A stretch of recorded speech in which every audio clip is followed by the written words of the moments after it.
meu amigo, meu colega, algumas vezes serviu como meu mentor, porque já me ajudou algumas vezes no ministério pastoral, em momentos importantes. No ministério anterior, o pastor Ezequias foi instrumento de Deus na minha vida pastoral, e vem a ser também sogro da minha irmã, então estamos ligados familiarmente falando. Mas pastor Ezequias foi pastor de um bom número de irmãos aqui na segunda Igreja Batista do Rio, quando então ainda era chamada Igreja Batista de Engenho de Dentro. Por algumas décadas ele esteve ali naquele ministério dirigindo famílias, e hoje eu tenho a alegria de tê-los como ovelhas. Alguns já estavam no primeiro culto e agora no segundo também. Alguém aqui que foi ovelha do pastor Ezequias na Igreja de Dentro? Olha só, beleza, graças a Deus por isso. Pastor Ezequias tem uma história de vida cheia de lutas, de perigos, de privações, mas de muitas conquistas. E ele decidiu registrar isto em um livro, uma história para contar. Na verdade, muitas histórias, né, pastor? Uma história com muitas passagens, a dialética da vida. E este livro é um livro missionário. Pastor Ezequias nasceu em Bernardo Mearim, uma pequena cidade no grande estado do Maranhão. De lá ele saiu para estudar, para vencer as privações, mas acabou passando por muitas delas aqui. E aqui no Rio ele estudou e se preparou para o ministério pastoral e também para a sua profissão, professor, advogado. E nesse livro ele conta muitas experiências que viveu ao longo dessas décadas, de 80 anos de vida, e com um vigor invejável, pastor. O irmão me faz pecar por ter desejo de chegar a este lugar, mas o irmão me estimula também a viver diferente para chegar aonde está. Ele fez negócio de manhã, espero que ele faça agora também, porque ele fez negócio de manhã que me deixou pasmo. Se ele fizesse, os irmãos verão, tomara que ele faça, para demonstrar que ele está bem fisicamente. Eu tenho de confessar, eu não consigo, pastor. Na agilidade que você fez aqui, não consigo. Pastor Ezequias é um grande amigo, como eu disse, e tem me abençoado muito. E esse livro, hoje, ele está sendo apresentado à nossa denominação como um livro missionário, porque com todos os recursos levantados com a venda deste livro, o pastor Ezequias está ajudando a reconstruir o templo da Igreja Batista em Bernardo Mearim. Uma igreja que surgiu em Missões, onde ele aprendeu a ler, onde ele foi batizado, onde ele cresceu, e hoje ele volta para o estado do Maranhão para abençoar aquela terra. E o pastor Ezequias tem se mobilizado em favor daquela gente maranhense que lá ficou. Ele já abençoou a construção de uma escola que leva o seu nome, aquela escola? Leva o seu nome. E agora ele está engajado neste projeto de reconstruir o templo da Igreja Batista em Bernardo Mearim. Eu recomendo este livro. Ele é inspirador, ele é desafiador, ele é uma bênção. E ao adquiri-lo, você estará abençoando a obra missionária ali no estado do Maranhão, porque todo o recurso vai ser para a reconstrução de um templo que, segundo o pastor Ezequias, precisa ser demolido para ser feito outro. O pastor Ezequias vai falar um pouco mais. Ele me deu a responsabilidade, na verdade, o privilégio de dizer isso. Eu não estou roubando o tempo dele, não. É porque ele disse, pastor, se o irmão puder falar do livro, eu fico mais à vontade. Então, eu estou à vontade de falar tudo o que eu posso falar do livro, mas o mais, os irmãos precisam ler, porque tem histórias aqui fantásticas, de risco de morte, de ameaças, de fugas, não é? Para sobreviver, mas de grandes livramentos que Deus deu a ele. E as histórias de vida do pastor Ezequias realmente são inspiradoras. Ele está com a família dele aqui, peço que ele apresente na hora certa, não é? E ele vai nos falar ao coração. Eu já o ouvi no primeiro culto e, infelizmente, mas pelo ofício eu preciso me retirar, pastor, para ir lá para o cemitério, dirigir as cerimônias fúnebres do Gilson, o irmão da Ruth. E o irmão fique à vontade, o irmão está em casa. Deus o abençoe em nome de Jesus. Muito obrigado, pastor Purim, muito obrigado mesmo, meu irmão, a confiança, Deus te abençoe. E um abraço para Ruth. Conhecemos Ruth, uma pessoa querida, nós estamos orando por ela, para que Deus console neste momento, tá bem, pastor? A graça e a paz do Senhor Jesus sejam com o vosso espírito, amém, irmãos? Deixa eu apresentar agora a minha família. Minha esposa está de pé, meus netos, fiquem de pé. Ali está minha esposa, 2 netos, está ali minha filha Priscila. Desse lado aqui, onde é que você tem mais ainda? E na galeria está o Tito, tem a Eliane, tem o Felipe, que é o caçula, tem o Samuel, e é muita gente, viu, gente? Tem Marcilene, que chamamos Cissa, Marcilene, moram todos aqui pertinho de vocês, viu? Pertinho, bem pertinho. Olha aqui, olha aqui esse rapaz aqui, fica de pé. Aqui o Luiz Felipe, tá bom? E temos outros. Tem o Natan, tem Larissa, tem o Gabriel e o Luiz Felipe, e Samuel e Daniel e Marcilene. Então todos estão aqui, viu, irmãos? E o Cid, que está com a banca que vende os livros lá fora. Falar sobre questão de livros, eu quero agradecer ao pastor, porque ele deu esta oportunidade e o livro é de missões. Antes de ler o texto e a mensagem, eu gostaria de dizer então para vocês o seguinte. Este livro, na introdução, ele diz que a venda deste livro é para a construção do templo da igreja de Bernardo Mearim, Maranhão. Ali meu avô foi um dos fundadores, ele reuniu um grupo de pessoas e foi um dos fundadores. E em 1945, Missões Nacionais colocou o obreiro da terra, na própria igreja, solidificou o trabalho. Agora o templo vai ser demolido, para a glória de Deus, porque precisa de um templo novo, maior. E aquela igreja que começou naquela região do Brasil, do Maranhão Central, organizou muitas igrejas naqueles lugarejos. Também no final do livro eu digo o seguinte: a minha gratidão à Junta de Missões Nacionais, aos obreiros que me ajudaram, aqueles que já faleceram, em memória, e aos que vivem ainda, a minha gratidão. E eu digo o seguinte: quando ofertamos para missões, salvamos vidas. Então é exatamente que está. Agora deixa eu dizer um pouco sobre o conteúdo desse livro. Minha experiência pastoral em várias igrejas e órgãos de igrejas no Rio, Maranhão e Pará. A minha experiência jurídica como advogado, defendendo a Convenção Batista Brasileira, a Junta de Missões Mundiais e a Convenção Batista Carioca. Como professor de filosofia, eu faço aqui um resumo do pensamento aristotélico e logo em seguida a síntese filosófica da patrística, que é uma defesa extra-bíblica do cristianismo.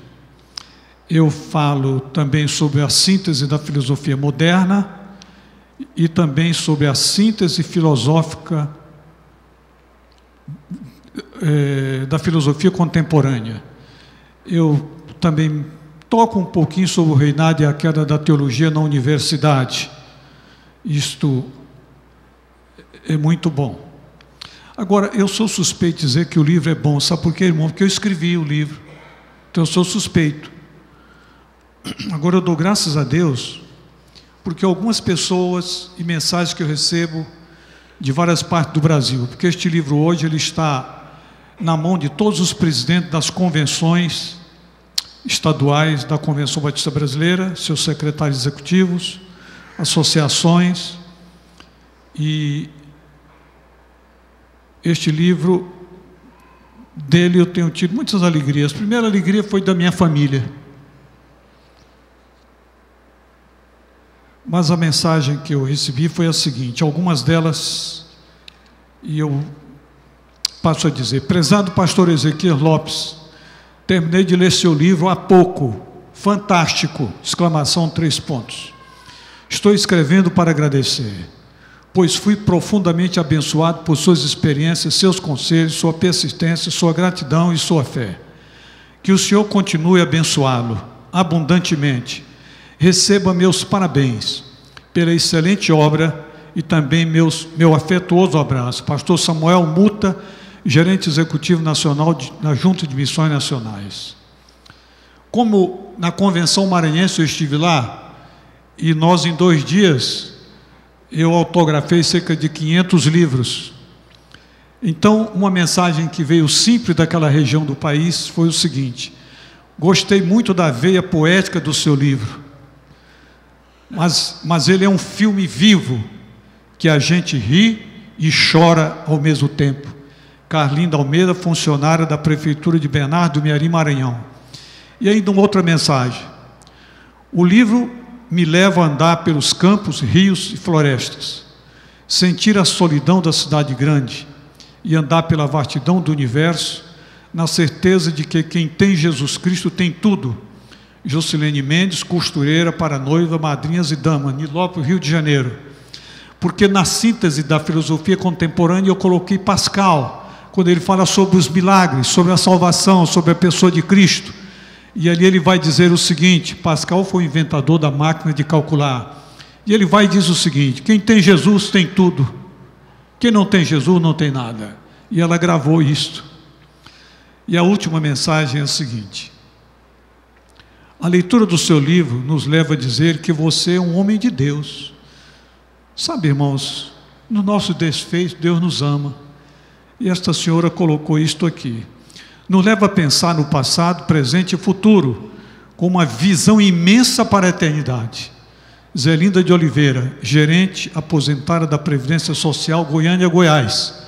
Porque aqui eu ponho um pouco sobre a eternidade, sobre a morte, sobre a vida, a angústia, a ansiedade, a culpa e a condenação. Dito estas palavras, nós vamos ler o texto no qual se baseia a mensagem desta manhã.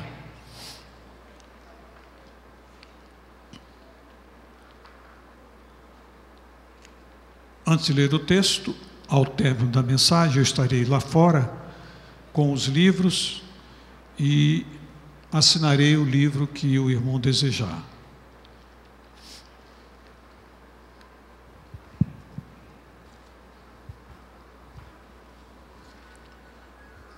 Mas eu quero dizer a última mensagem que eu recebi. Já foi hoje de manhã. No Facebook estava lá.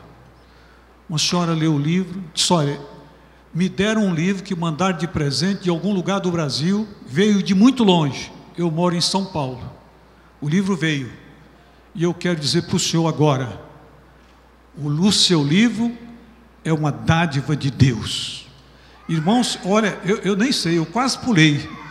Mas eu dei glória a Deus, porque só Deus pode fazer isto. Abra a sua Bíblia, pode abrir o seu celular, seu Face, seu tablet e outras coisas mais. E nós temos o texto em 1 Tessalonicenses, capítulo 1, de 1 a 10. E a leitura diz assim: mas, meus irmãos, me permitam dizer o seguinte: se eu estava diante desse auditório cheio aí há pouco, agora eu olho que a galeria também está cheia. Louvado seja Deus, amém, irmãos? Dê glória a Deus por isso, irmão. Vamos dizer bem alto: glória a Deus.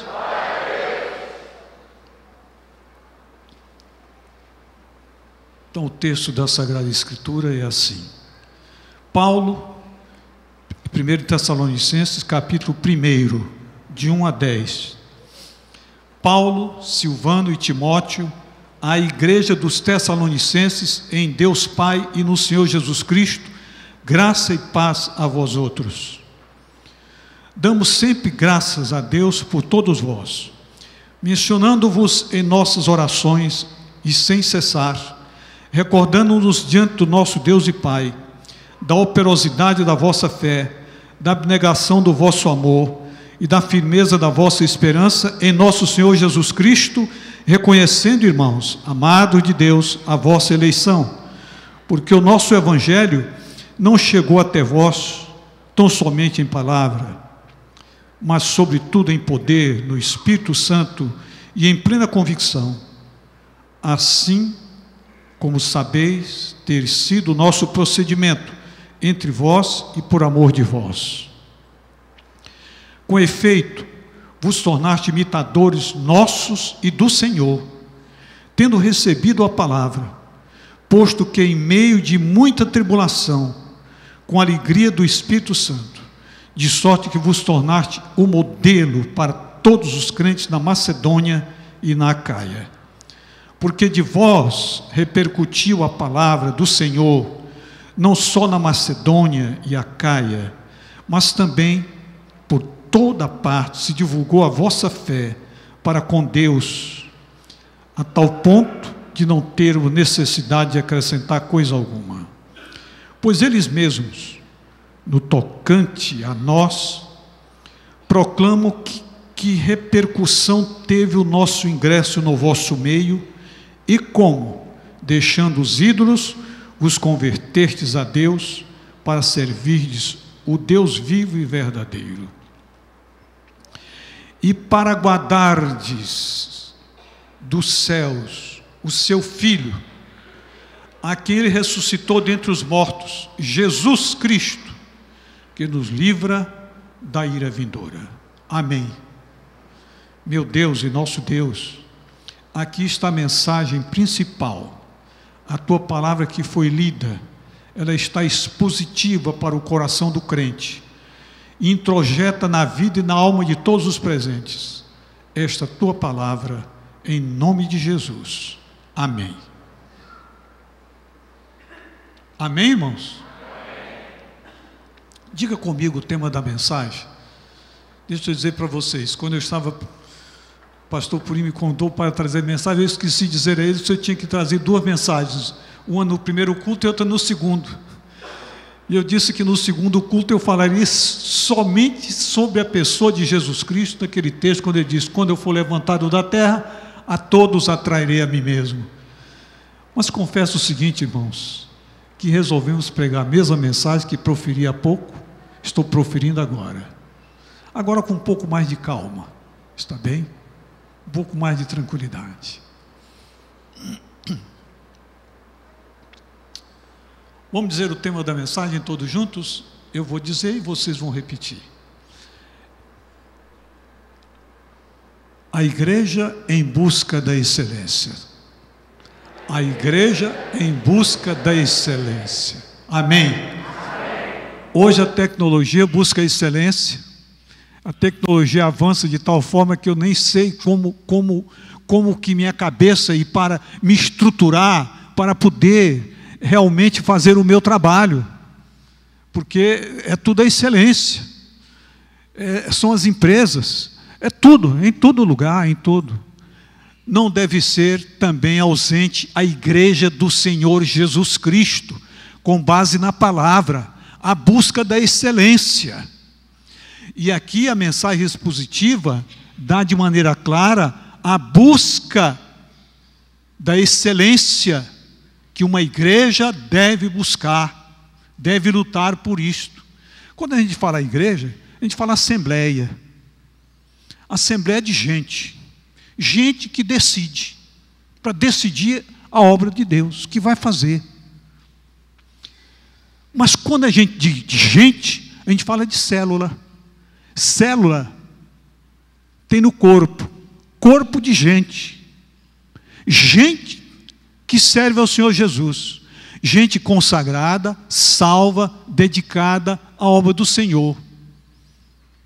E cada célula da igreja representa o corpo de Cristo, porque Jesus Cristo é a cabeça da igreja, nós somos o corpo, e este corpo tem célula. Cada célula, onde estiver, deve buscar a excelência, conforme ensina a Escritura Sagrada. Dito estas palavras, vejamos então a mensagem expositiva que Deus tem no próprio texto e que nós lemos. Primeira coisa, primeiro item, está no versículo 3. Olha o que diz aqui a busca da excelência. E isso, amado irmão, eu e você devemos buscar. Isto é a excelência da igreja. Isto é o legado da igreja. Isto é o legado para o jovem, para o adolescente, para a criança, para os casais, para a família, para a igreja do Senhor. Este é o legado. E a igreja deve estar em busca desta excelência, deste legado que deve permanecer para sempre, até que Jesus volte. Porque quando Ele voltar, tudo será diferente. E assim nos diz o texto. Recordando-nos diante do nosso Deus Pai, diante de Deus Pai, da operosidade da vossa fé. Olha aqui, irmão, a excelência, a operosidade da vossa fé, da abnegação do vosso amor. Olha mais aqui, irmão, e da firmeza da vossa esperança em nosso Senhor Jesus Cristo. Que legado extraordinário! Isto é a excelência da igreja, isso é a excelência da vida cristã, isso é a excelência do jovem que serve a Jesus. Deve viver assim, deve ser o estilo de vida, de fé, de amor e de esperança. Agora, olha o outro texto, olha o versículo 6. Com efeito, vos tornastes imitadores nossos e do Senhor. Então aqui está dizendo que a busca dessa excelência, irmão, é eu e você sermos imitadores de Cristo, imitadores do nosso pastor. Se o nosso pastor realmente é um homem de caráter, é um homem de valor, é um homem extraordinário, nós procuraremos imitá-lo. Irmãos, me permitam, eu disse algumas coisas sobre essa igreja aqui, no culto anterior. Agora, esse aqui eu não disse não, viu? Vocês viram essas crianças todas aqui? Viram?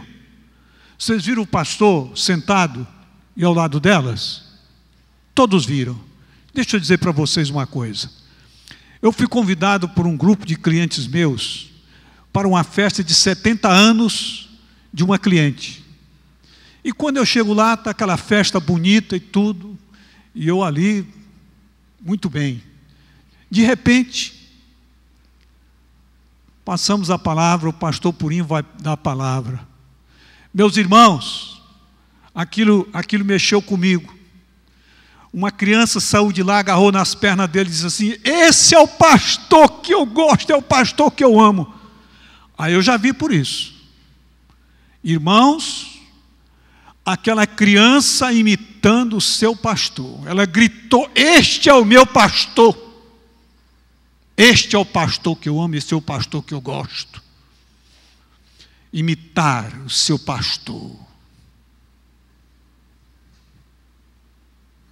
Mas você deve imitar o supremo pastor. Quem é o supremo pastor, irmão? Jesus Cristo. Vamos dizer todos bem alto: Jesus Cristo. Este é o pastor que está em todos os momentos, em todos os lugares, em todos os momentos da vida. Mas vejamos ainda o que mencionamos aqui nestes rabiscos que nós fizemos. No texto está claro também o seguinte, no versículo 7, está assim: de sorte que vos tornaste o modelo para todos os crentes, na Macedônia e Acaia.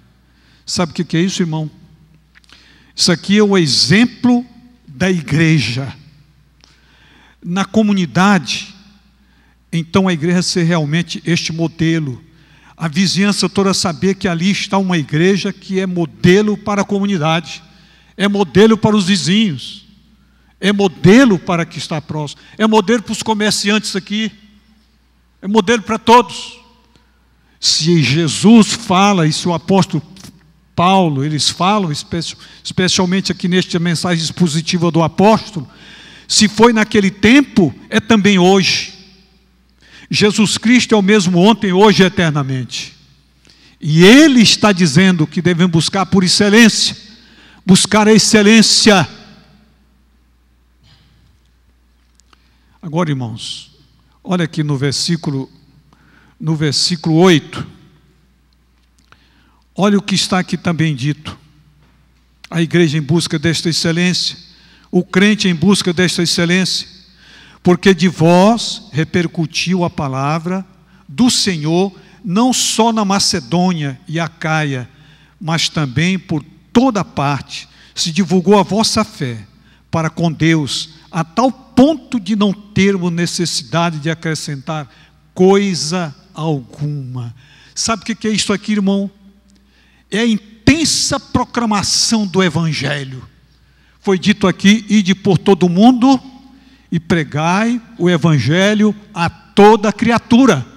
E no texto lá, diz não só ensinando, mas o outro texto diz batizando em nome do Pai, do Filho e do Espírito Santo. Então, irmãos, intensa proclamação do Evangelho.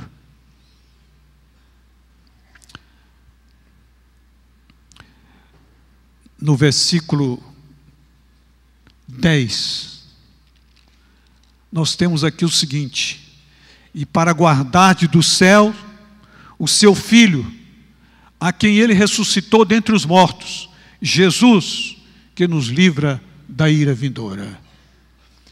Meu irmão, meu jovem, você tem vida, amanhã pode não tê-la fisicamente.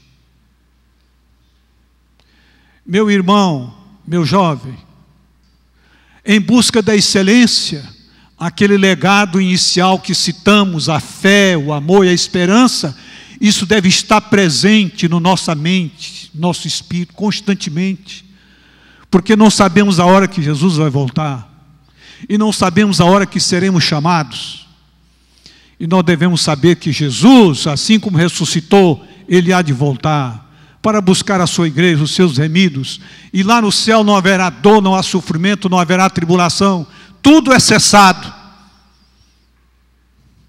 E então, irmãos, aqui está esta mensagem expositiva, bíblica, que Jesus deixou para mim e para você.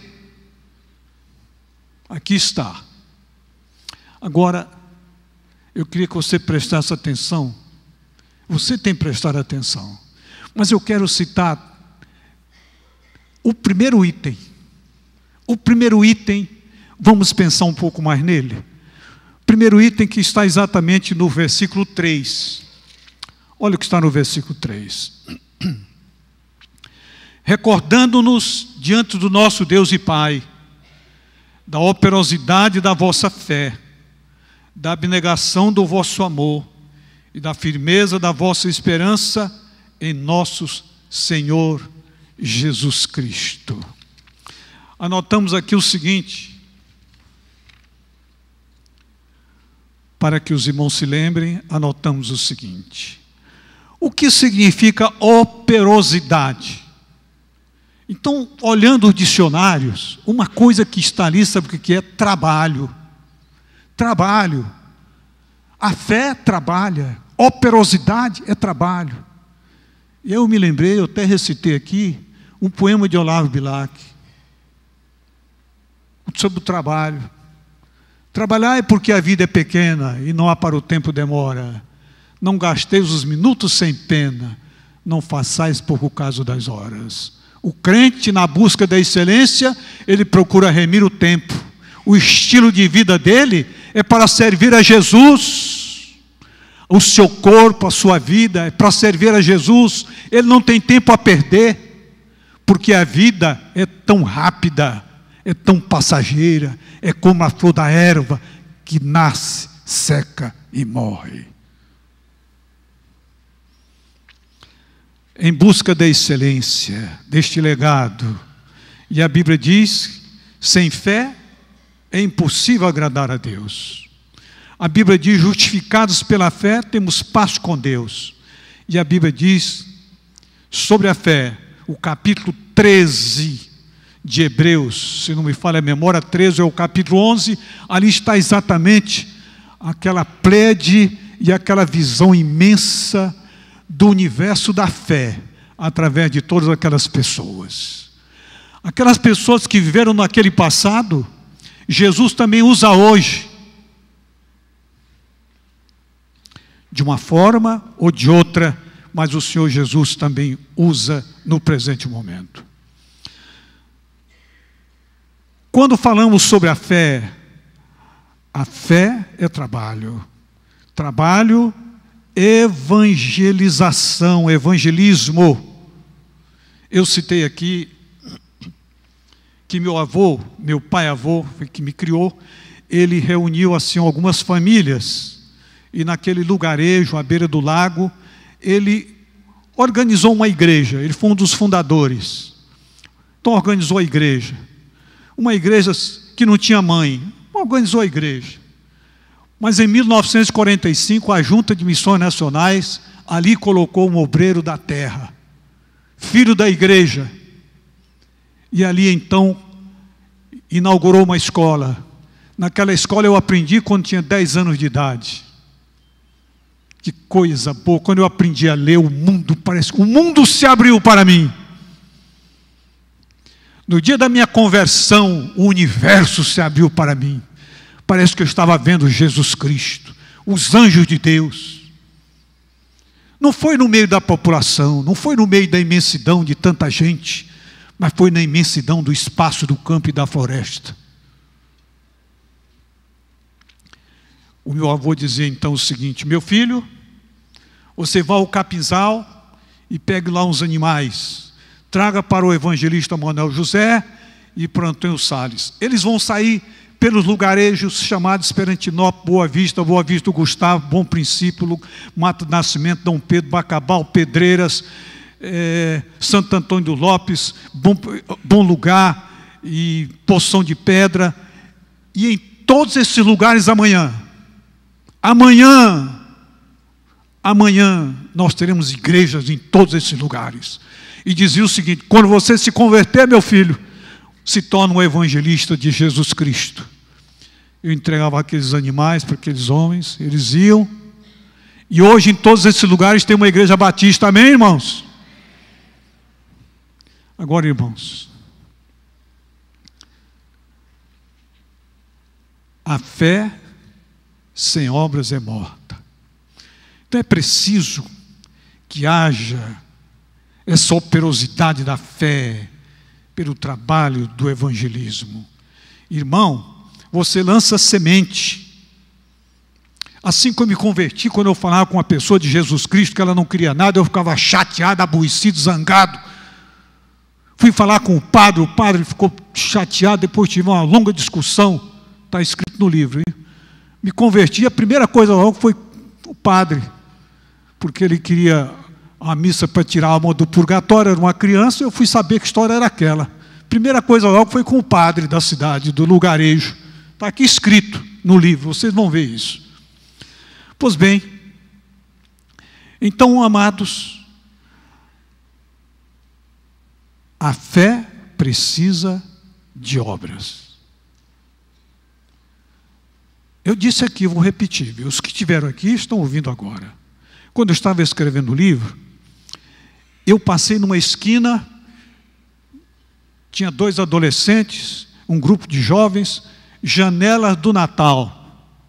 Convido você, exaltação do nome de Cristo. E assim tinha os mais diversos faixas, mas tinha vários dizeres sobre tudo isso. E eu saí dali, meus irmãos, entrei na outra rua, foram várias ruas aqui perto, e eu saí tão feliz, tão contente. E eu dizia comigo: o nome de Jesus Cristo está sendo exaltado. Vou escrever no livro. E eu escrevi, está no livro, Janela do Natal. Irmão, agora preste atenção ao que eu vou dizer.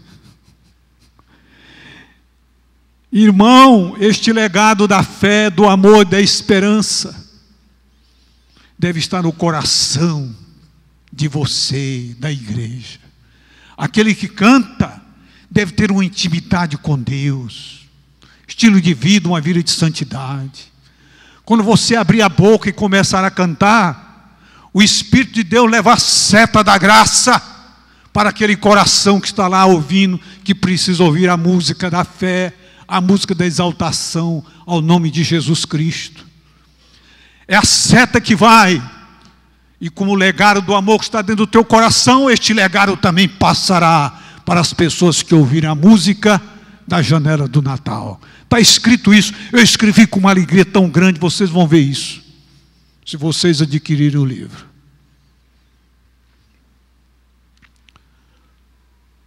Fé sem obras é morta.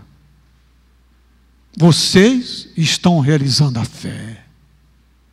Este é um legado que deve permanecer. Neste livro, irmãos, está aqui a Sagrada Escritura, mas o pastor Purim disse que aqui que eu o ajudei em determinado momento da vida. Irmãos, eu citei porque aqui é uma área do campo jurídico. Certa ocasião, o pastor Purim era pastor da ilha do governador, da freguesia, primeira da freguesia, da ilha do governador. E ele estava com um problema sério lá. Ele me chamou.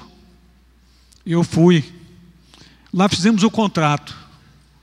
E naquela hora, tinha um aviador, e o aviador membro da comissão começou a... Primeira coisa que ele perguntou, disse: o senhor como advogado indicaria que seu cliente comprasse essa propriedade aí? Eu digo: de forma nenhuma. Quando eu disse isso, aí pronto, ele aproveitou. Imediatamente o pastor Purim se levanta e disse: mas a igreja não vive só da razão, a igreja vive da fé. E o nosso advogado conhece as duas coisas.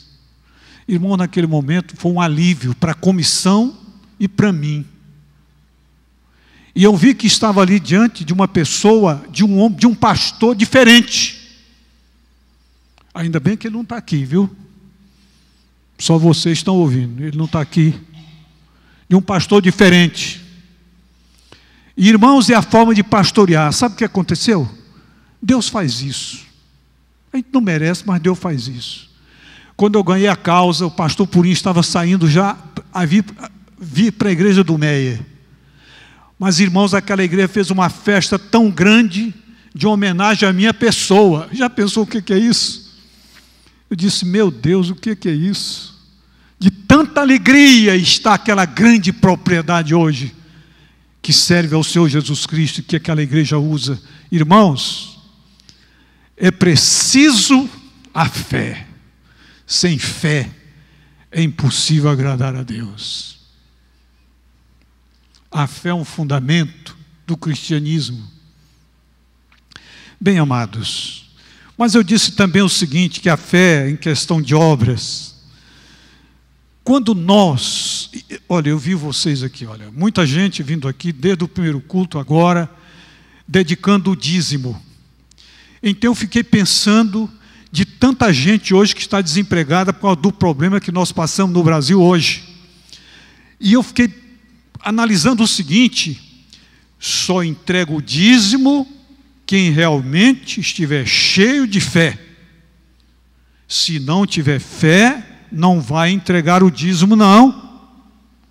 Mas se ele tem esse legado, que daqui a pouco nós vamos dizer um pouco sobre ele, ele faz com amor, com alegria, porque está escrito: trazei todos os dízimos à casa do tesouro, para que haja mantimento na minha casa, e depois fazei prova de mim, diz o Senhor dos exércitos, se eu não vos abrir a janela dos céus, e não derramar sobre vós uma bênção tal, que dela vos advenha a maior abastança. Amém, irmãos? Agora a igreja que vai dizer, não sou eu não. Eu só vou começar, e vamos todos juntos? Trazei todos os dízimos à casa do tesouro, para que haja mantimento na minha casa. Depois, fazei prova de mim, diz o Senhor dos exércitos, se eu não vos abrir a janela dos céus, e não derramar sobre vós uma bênção tal, que dela vos advenha a maior abastança. Deixa eu dizer uma coisa para vocês. Certa ocasião eu namorava uma certa moça, uma moça muito bonita, lá em São Luís. E eu estava desempregado. Estava no Colégio Ateneu Teixeira Mendes, mas desempregado. E os irmãos eram tão bondosos que no final do culto um dizia assim, colocar no meu bolso: só, irmão Ezequias, isso aqui é para pagar a sua passagem, para você não andar a pé do bairro da Floresta para o centro da cidade. Esse aqui é o dia da passagem. E eu agradecia, ficava todo feliz. Mas a igreja tinha uma experiência, sabe qual? De colocar assim no quadro a relação nominal de todos os crentes que davam dízimos e os que não davam. E aí o que aconteceu? Se ele me dava 20, era cruzeiro, naquela data era cruzeiro, me dava 20 cruzeiros, 2 cruzeiros, eu dedicava o dízimo. Quando a moça viu aquele meu nome lá com 2 cruzeiros, ela chegou para mim: está terminado o namoro, você só ganha o quê? 20 reais, 2 cruzeiros de dízimo, eu vou me casar com você, coisa nenhuma. Terminou o namoro comigo. Oh, meus irmãos, oh, dor no coração que deu. Vocês têm ideia disso? Mas o Senhor Deus foi tão bom que mandou esta joia preciosa. Eu vou pedir que fique de pé. Fica de pé, minha queridinha. Fica de pé, meu amor. Está aí? Esta moça. Olha, irmãos, Deus mandou. Eu tive que expressar a minha fé.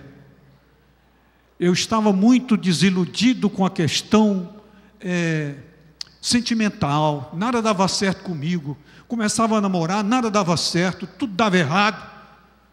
Aí um dia de madrugada eu ia passando aqui pela Rua Mengarda, entrei na Manuela Barbosa, de madrugada, e eu então cheguei ali, eu estava: meu Deus,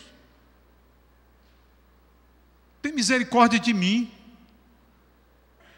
Senhor, aumenta a minha fé, manda uma moça para eu casar com ela, e para ser feliz, eu ser feliz, ela ser feliz, e a nossa família ser feliz. Senhor, tem misericórdia, me ajuda, Senhor, eu não sei fazer nada, meu Deus, tem de mim misericórdia. Eu me ajoelhei: Senhor, tem misericórdia, manda uma moça para me casar. Senhor, cuida de mim. Senhor, meu Deus, ouve minha oração, aumenta a minha fé, eu te peço, em nome de Jesus, amém. Foi debaixo da árvore, que ainda hoje tem a árvore ali, Rua Manuela Barbosa 31, hoje tem uma garagem, a árvore está lá, foi debaixo daquela árvore ali, número 31 da Rua Manuela Barbosa. 55 anos são passados. Use e pratique a sua fé. E os filhos estão aí, apresentei, os caçulos, os netos, todos estão aí. A prática da fé. Agora, irmãos, quando dissemos sobre a operosidade da vossa fé, nós queremos também dizer o que o texto diz, da abnegação do vosso amor. O que é a abnegação do vosso amor? Significa renunciar às ambições centradas em mim. Essas ambições centradas em mim, elas devem ser renunciadas. Jesus Cristo nos orienta isso em Mateus 16, 24. Tome a sua cruz e siga-me. Renuncie. Também significa buscar primeiro o reino de Deus. Buscai primeiro o reino de Deus e a sua justiça, e todas as demais coisas vos serão acrescentadas. Então, buscar primeiro o reino de Deus também significa seguir a Cristo a despeito de qualquer circunstância.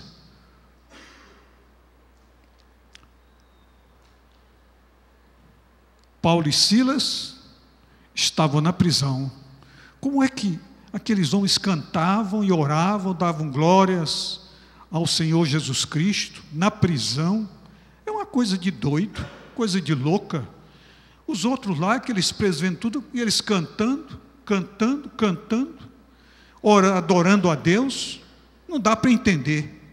Só quem tem o legado desta busca da excelência pode entender exatamente o que estou falando.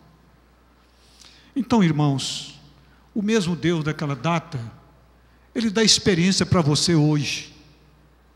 E Ele socorre você também. Ele está com você. Neste livro que escrevemos, tem um momento muito difícil que eu atravessei, dentre tantos. De repente, eu havia acabado de almoçar, e a baioneta me furou aqui a costa. O outro fuzil estava do outro lado, e um outro fuzil na nuca, e eu não podia me mexer. O senhor está preso, e o senhor agora vai morrer. O senhor é o homem que nós procuramos. Me levaram para a floresta, no meio da mata, o exército me cercou, e ali durante 6 horas, um interrogatório que eu fiquei, parece que o pensamento ficou vazio, uma coisa vazia na cabeça. Mas depois de tudo aquilo, chegou a hora das correntes e nos braços e nas pernas, nos pés. Então o pau de arara, ele vai dizer tudo agora. Ele vai dizer onde estão os guerrilheiros. Era a guerrilha do Araguaia. Só que eu não sabia de nada. E aquele momento, o senhor vai morrer. Saiba que agora chegou a hora do senhor morrer. Na hora daquela tribulação, irmãos, é claro que eu estava sofrendo, mas eu dava glória a Deus. A minha alma estava muito alegre. Como pode ser isso? Alguém dizendo, você vai morrer? E eu jovem. Então houve aquele momento crucial em que fez-se silêncio. E o comandante chega e diz o seguinte: soldados, parem. Eu sou o comandante, e este mundo que nós estamos vendo, foi Deus que criou, e eu creio neste Deus, e Ele fala através da natureza aqui, mas Ele fala através dos sonhos em visão, pois 2 noites seguidas, disse ele, 2 noites seguidas, a mesma visão em sonhos, me disse que um inocente iria morrer, e eu seria a única pessoa que poderia livrar este homem da morte. Portanto, depois de tudo, ele foi líder na União Nacional dos Estudantes, ele tem tudo o que parece, mas existe algo que não é ele é inocente. E neste momento declaro, você é inocente, e você vai ficar comigo, até que todas as forças da guerrilha do Araguaia, e todo o exército da Marinha e da Aeronáutica, tenham conhecimento, e o senhor vai ficar sob minha orientação, sob a minha supervisão, por 24 horas. Agora, a coisa mais extraordinária que ocorreu naquele momento, é quando o comandante começou a chorar. E o comandante começou a chorar. E eu fiquei então, mas é o comandante, soldado, homem de guerra, homem de luta, que até agora estava dizendo que eu ia morrer, e todos esses soldados, e que eu ia morrer, e agora, esse homem chorando. E ele me abraçou, irmãos, e disse: meu pastor,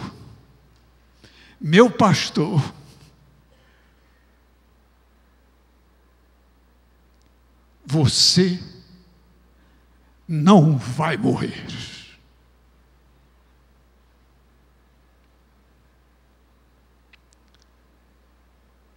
no meio de toda a tribulação, eu disse, eu dava glória ao meu Deus. Eu tinha dentro de mim aquela certeza absoluta de que o Senhor tomaria a providência no último momento, mas Ele tomaria, não me deixaria morrer. E o Senhor me trouxe, e estamos aqui para a glória de Deus. Me deu vida e tem me dado saúde, graças a Deus.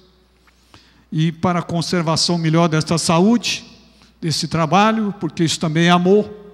O amor é um legado, você tem que ter amor, amor a você mesmo, o amor, mas o amor a Deus sobre todas as coisas. Então, irmãos, quero dizer o último item desse legado, na busca, uma igreja em busca da excelência. Meu jovem, família, você quer viver bem? Busque a excelência em Jesus Cristo. Você quer vencer os obstáculos da vida? Busque a excelência em Jesus Cristo. Você quer ter um conselheiro capaz? Busque em adoração a pessoa de Cristo. Você quer vencer na vida cristã e na vida material, na vida sentimental? Busque a presença de Jesus Cristo. Ninguém como Jesus. Eu disse na primeira mensagem, família é bom, ter irmão é bom, ter pai e mãe é bom, avô e avó, tudo isso é muito bom, amigos, tudo isso é muito bom.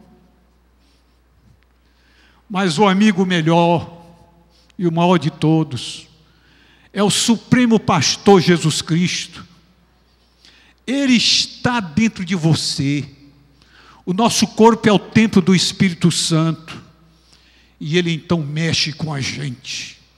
E nos dá condição de dormir e levantar para dizer, Senhor, muito obrigado à noite e obrigado dia, porque Tu me permitiste dormir e acordar para dar glórias ao Teu nome. E me ajuda, Senhor, no dia de hoje, que eu seja uma bênção e leve o Teu legado na busca da excelência da vida cristã. Vejamos então aqui o que diz o texto. Diz o texto, e da firmeza da vossa esperança em nosso Senhor Jesus Cristo. Firmeza da vossa esperança. Irmãos meus, a igreja em busca da excelência é o crente, é você e eu, nós, em busca da excelência. Busca da excelência aqui não é tecnologia, não é isso, não é aquilo outro, não é dinheiro, não é riqueza, não é prata, não é ouro, não é casa, não é apartamento, não é nada disso. Tudo isso não vale nada, é bom, mas não vale nada. Tudo isso fica.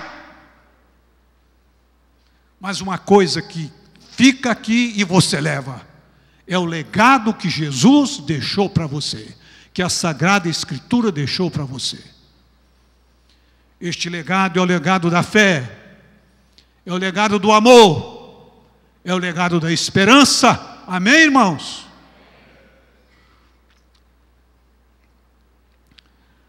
A esperança surge no meio dos conflitos da vida.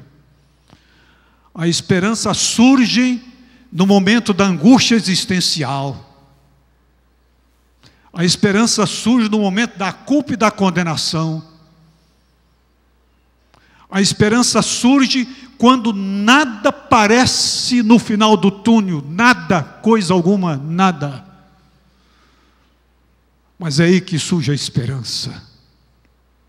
Jesus Cristo é o objeto da minha esperança, da sua esperança e da nossa esperança.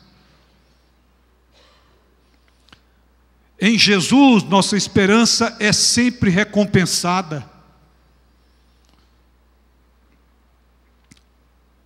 Lá em Lucas 18:35 fala sobre o cego de Jericó.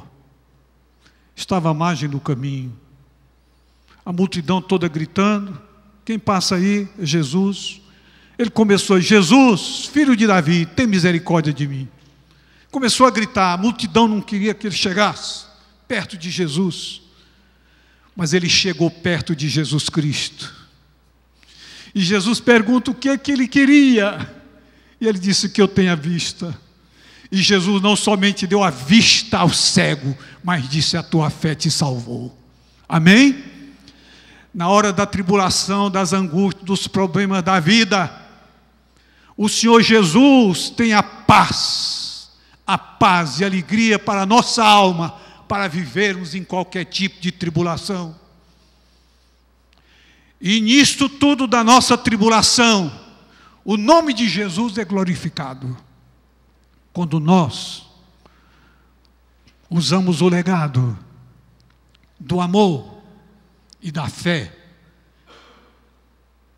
e da esperança. Em Jesus, a nossa esperança vence a morte. 1 Coríntios 15, 55, 57. Nós vamos ler esse texto. 1 Coríntios 15, 55, 57. E assim nos diz o texto: onde está, tragada foi a morte na vitória. Onde está a morte, a tua vitória? Onde está a morte, o teu aguilhão?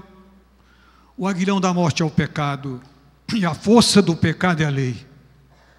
Graças a Deus que nos dá a vitória por intermédio de nosso Senhor Jesus Cristo. Amém? Eu vou morrer, você vai morrer, mas essa é a morte física.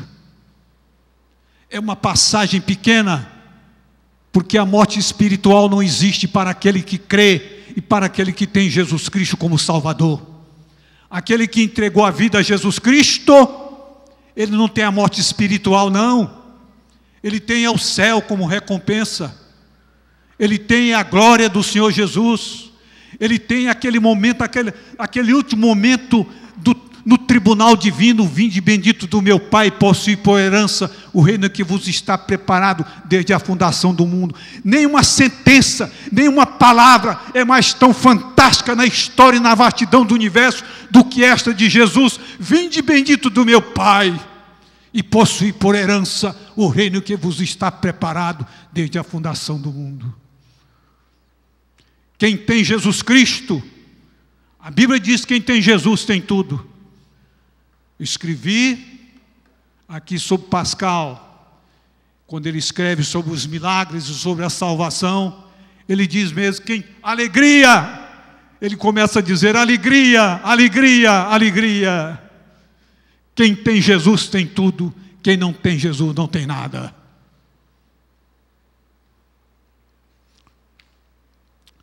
Me permitam ainda dizer uma coisa: que o Senhor nos deu a oportunidade, talvez pela minha falta de fé, talvez por uma opção de coisas, mas Deus quis assim. Então, chega um momento crucial. Eu tinha 17 anos, saí de casa, andando pelo mundo, e uma hora eu estava empregado, outra hora eu estava desempregado, não tinha onde reclinar a cabeça, e isso foi para mim um problema muito sério, porque onde você não tem aquele ponto de apoio de alguém, é muito complicado para você viver. Então chegou um momento que, aos 17 anos, uma úlcera tomou conta de mim, uma úlcera duodenal, e a doença foi aumentando, eu não tinha condições de tratamento, e comecei a ficar mais magro e não tinha condições. E aí depois veio a tuberculose, e tudo ao mesmo tempo. Eu tinha fome, mas não podia comer, a tuberculose. E aí a situação foi se agravando, e eu fui para minha casa para morrer.